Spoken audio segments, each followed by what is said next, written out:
10 अगस्त को world laziness day मनाया जाता है। अब जब लेजीनेस पर बात हो रही है तो हम आपको बताते हैं भारत के सबसे पहले आलसियों के क्लब के बारे में। 1932-33 में जब नवाबों का दौर था, उस वक्त भोपाल की आबादी 50,000 से भी कम थी।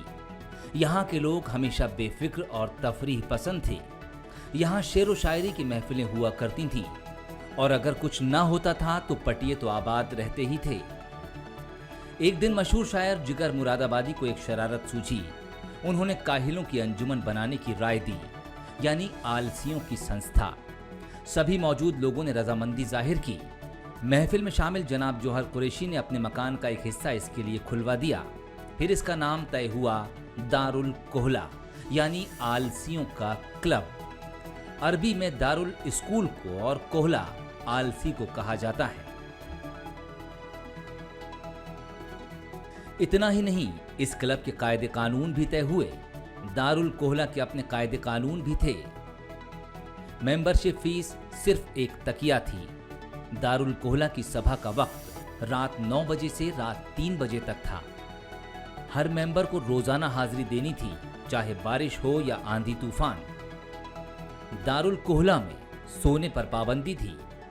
यहां लेटा हुआ मेंबर बैठे हुए मेंबर को हुक्म दे सकता था और बैठा हुआ मेंबर खड़े हुए को मसलन हुक्का भर दो, चाय ला कर दो, पान बनाकर खिलाओ। आपको ये भी बता दें कि इसके मेंबर कोई ऐसे वैसे लोग नहीं थे, बल्कि शहर के मशहूर अफसर और रियासत में ऊंचा ओहदा रखने वाले लोग भी इस क्लब के मेंबर थे।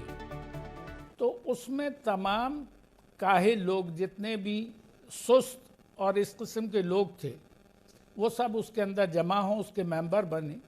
चुनाचे ये मजाक में ये बात हो रही थी, लेकिन रफ्ता रफ्ता वो बहुत ही संजीदगी के साथ इसको क्लब को तैयार करने का, क्लब बनाने का मसला तय हो गया। इसका मेंबर कौन होगा और इसकी मेंबरशिप क्या होगी, तो उसके लिए तय किया गया कि साहब मेंबरशिप फीस के नाम पर तो कुछ नहीं होगी, उसकी फीस होगी सिर्फ एक तकिया। यहाँ देरी से आने वाले मेंबर लेटकर लुढ़कते हुए दाखिल होते थे, इस डर से कि कहीं लेटा हुआ मेंबर हुक्म न दे दे। इस क्लब में काहिली का ये आलम था कि एक बार एक मौलवी लेटे हुए हुक्का पी रहे थे।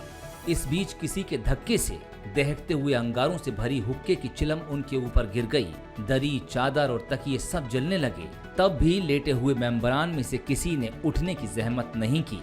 हालांकि जब जान पर आ पड़ी तो किसी तरह से इस आग को बुझाया गया। Bureau report, Bansal news.